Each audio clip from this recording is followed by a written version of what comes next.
With the mayor and vice mayor.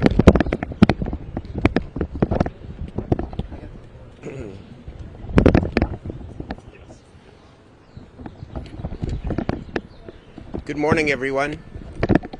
I'm Darrell Steinberg, the mayor of Sacramento. I'm joined here by a number of my colleagues, Vice Mayor of the city of Sacramento, Angelique Ashby, council members Jay Chenier, Rick Jennings, and Councilmember Katie Valenzuela, in whose district, of course, this awful event occurred. A couple of initial announcements before I make a statement. Number one, we're asking everybody to please give some space to the families. We're setting up a place of refuge and support at City Hall, which is why we're doing this event here.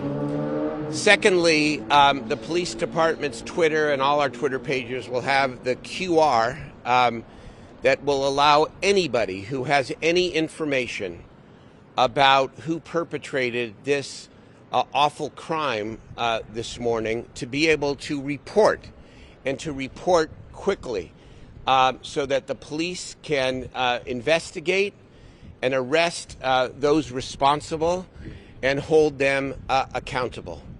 I want to thank my colleagues. I want to thank the police department for their tireless work, and I also want to thank the community-based organizations who have been up since the middle of the night, working to try to provide support and solace wherever they can. They always do that, and we're deeply appreciative. This morning, our city has a broken heart. This is a senseless and unacceptable tragedy, and I emphasize the word unacceptable. Thoughts and prayers, of course, are appropriate for the victims and their families, and the people who are still who are fighting for their lives now in the hospital. But thoughts and prayers are not nearly enough. We must do more as a city, as a state, and as a nation. This senseless epidemic of gun violence must be addressed. How many unending tragedies does it take before we begin to cure the sickness in this country? Let us be honest, this is a sickness. The fact that we accept the idea that people can have ready access to assault weapons, to weapons of destruction, and can indiscriminately use them however and wherever they want, that is not just an exception. It happens far too often. It is a sickness in our culture, and we must do everything we can to heal that sickness. We do not know the facts, and we're not here actually to comment on the investigation. That's the role of the Sacramento Police Department. And we will await, their press availability, I'm sure sometime in the next couple of hours, to update you. And so we don't know whether or not this involved underage perpetrators or even the victims at this point. But regardless, it's another call to action around investing more in youth and prevention and early intervention for our young people. That's ultimately the answer to so much of what plagues us. And then on the public safety side, to the public, people are understandably worried. Who wouldn't be? This has been a very difficult time in downtown Sacramento and in Sacramento as a whole. And certainly what happened last night gives pause to our entire community. But be reassured that no one can absolutely prevent random acts of violence. Nobody can predict or absolutely prevent random acts of violence, but your city is protected by dedicated and committed law enforcement officials, by committed public officials who are standing behind me, an entire city team, and unending tangible support, again, from community-based organizations and the community. Like we always do, we will get through this, we will rally, and we will be better for it. This is a time for strength. It is a time for reflection. It is a time to check ourselves. It is a time to up the quotient of kindness and caring for one another. It's time for healing, and it's time for action. Councilmember Katie Valenzuela. Thank you.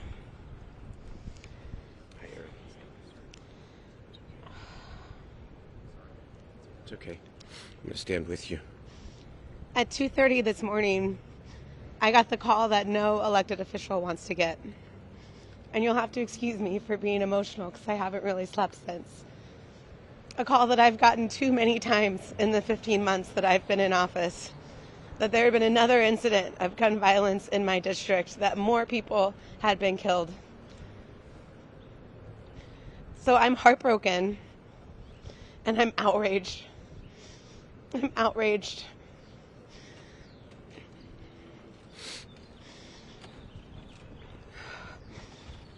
Our community deserves better than this. I know this is a national epidemic. This is not unique to Sacramento, but we can stop it here. We can stop it here. I believe that we have the tools to do this, and I am asking and so happy that my colleagues are here with me, that you all are here watching to say that enough is enough. Enough is enough. And I will travel anywhere I need to travel, and I will talk to whoever I need to talk to get these guns off these streets and to give our youth what they need so that they can be successful and that they don't get shot down on K Street when they're out trying to have a good time. So thank you for being here today, and I hope it's the last time that I ever see you when something like this happens on the streets of my district. Thank you. Thank you, Katie. Vice Mayor Ashby. These are the times when it is very difficult to be a council member. And those calls are very challenging to get. I'd like to tell her it'll be the last, but I've been here too long, so I know it won't be. I, too, would like to thank the people of Sacramento who acted heroically last night. I hope you all will find them and tell their stories as well. I know thoughts and prayers are not enough, but the families have mine nonetheless. There are too many people right now fighting for their lives in our hospitals, and there are too many parents, friends, and family grieving the loss of young adults in our city. We're better than this. California's done more than most, and Sacramento has done more than most, and it is not enough. We're going to have to work together. And as for today's message, the most important thing that any and all of you can do is help us. Help us. If you have video footage, if you know something, please report it to the Sacramento Police Department. They've set up a QR code. It's on Twitter. It's on all of our Twitters. Please use it. Please help us. And then our commitment to you moving forward is that we too will support this community and these families and this city that we love so deeply. I hate being here today, but there's nowhere else I would be because I love Sacramento and I'm proud to stand with my colleagues. That being said, introduce Councilmember Rick Jennings.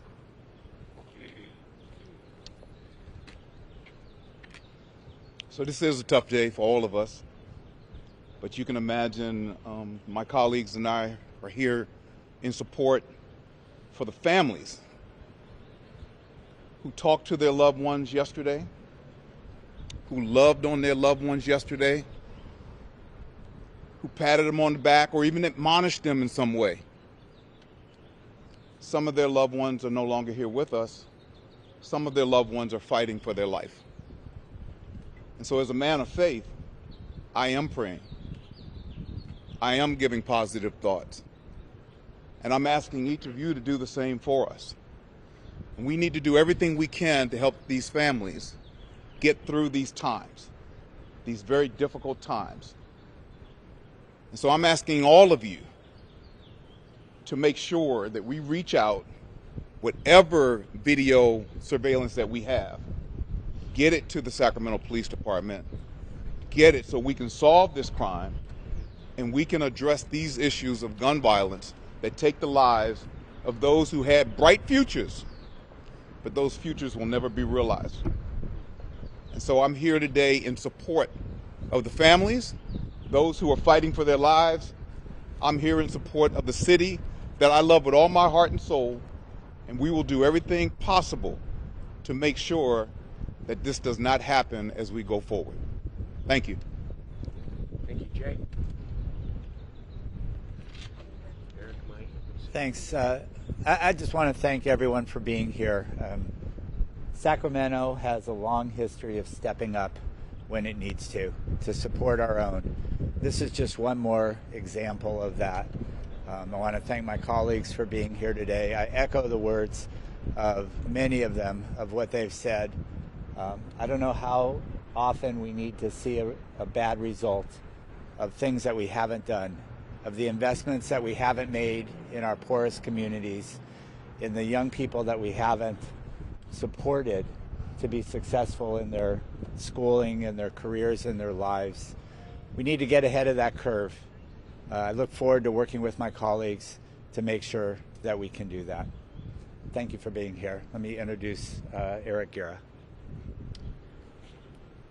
I think the words that my colleagues have said, I don't want to repeat them, other than the consistent commitment that we need to focus in our community, and that right now, more than anything, it's a call for our region. This isn't just us in the city here, but for our region. People see Sacramento as a regional entity, and so we need to make sure that we all are helping each other, asking for information if you have information, but also to remember that we have to make a commitment for the decades in the future to come. I'm here to stand with my colleague as well, so that we can never see this again. There are so many of our young kids. I woke up this morning and saw my young kids, and then looked at my phone to see that shock. Many families woke up this morning to see that shock and that horrific outcome. We need to prevent that from ever happening again. Veo aquí que hay unas prensas en español. Estamos aquí para apoyar a las familias que han sufrido mucho esta noche, una noche tan terrible, una noche en donde han sufrido los jóvenes, los padres, la comunidad, y queremos que las personas que tengan información, las personas que tienen videos que estaban aquí anoche, que por favor se comuniquen con el departamento de policía para por favor dar cualquier información que puedan ayudar a dar justicia para las familias. Muchas gracias. Thank you. Thank you, Eric. We're also joined by Councilmember Mai Vang and County Board of Education member Karina Talamantes. Thank you for being here as well.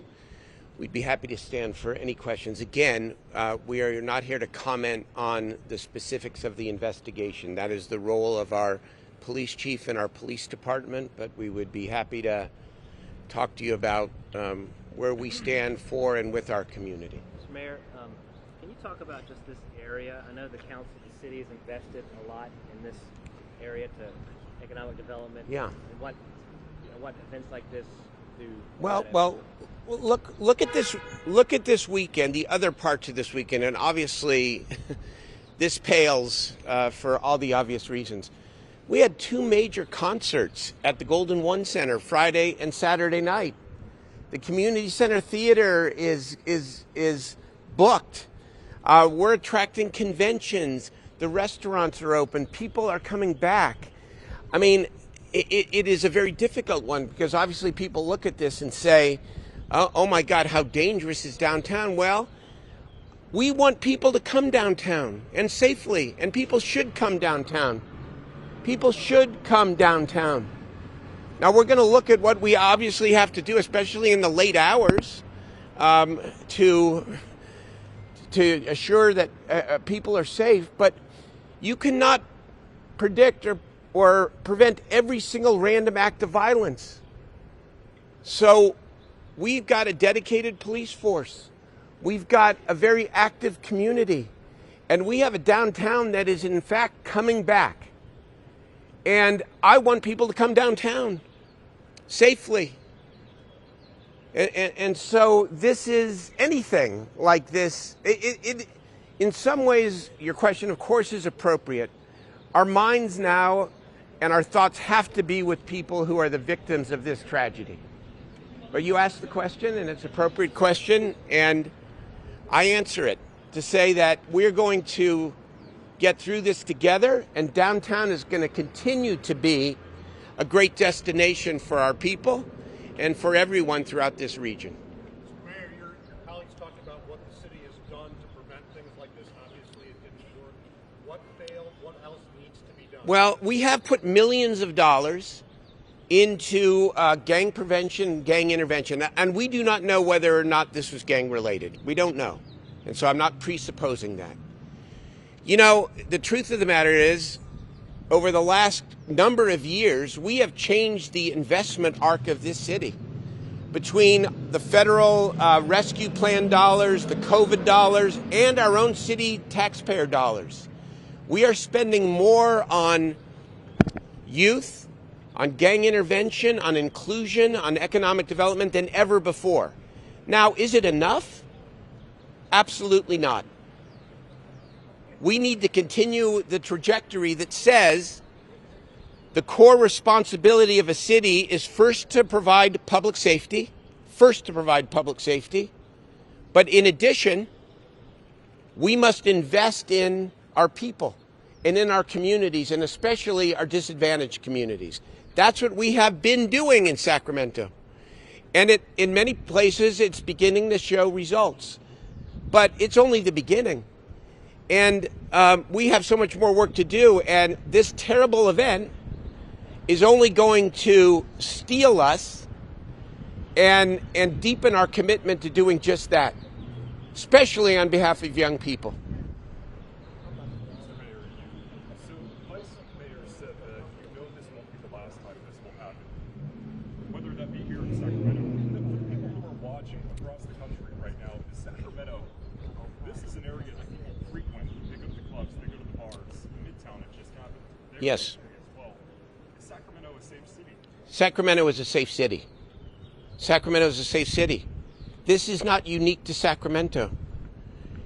You know, we unfortunately see these kinds of tragedies happen, unacceptable tragedies happen throughout the country. And we are going to do everything we can to prevent another incident.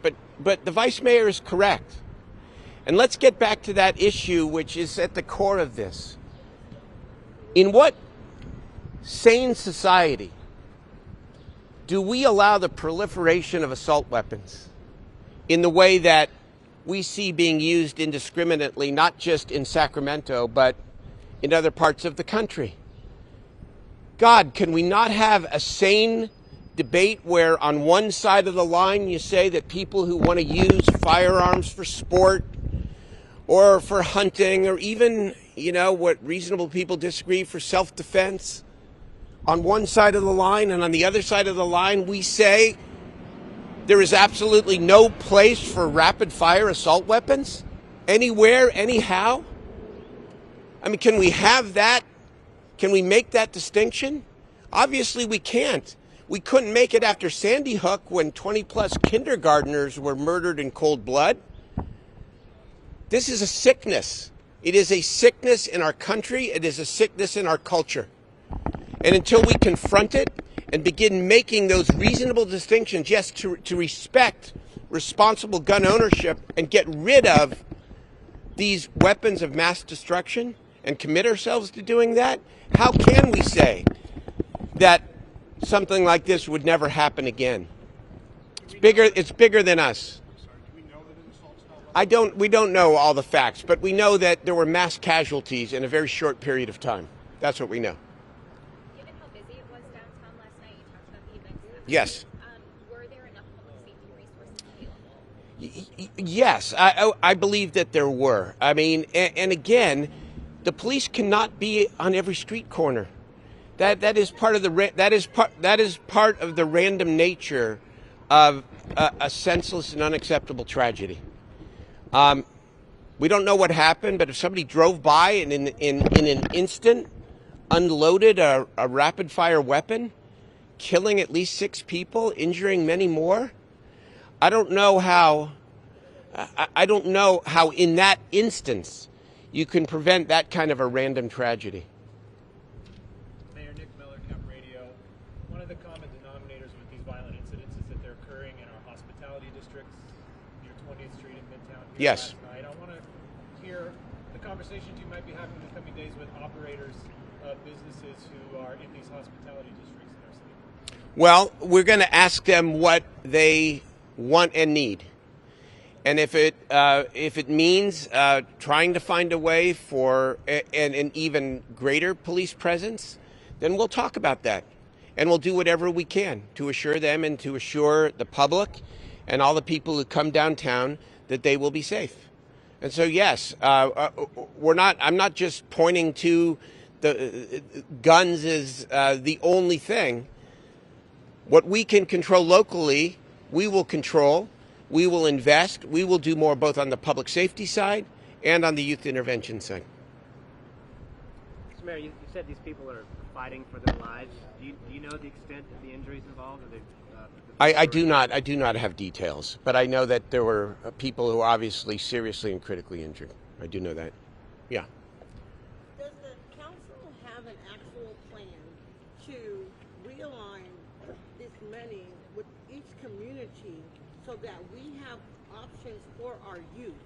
Our youth needs things to do with their time. They have idle time, and this is how, unfortunately, things like this happen. And secondly, my second question is, will the city, because this is a tragedy for our city, will the city be offering financial assistance to the victims' families to bury their children? No one was prepared for. Obviously. Mayor, we've been asked to stop Yeah. answering questions. Okay, we're gonna leave it there. Thank you all very much. Appreciate it. We don't know yet. We don't know what time. We don't know time. We will do. I'll just answer quickly. We will do everything that we can to support the families, of course. Thank you very much, everybody. Okay, thank you.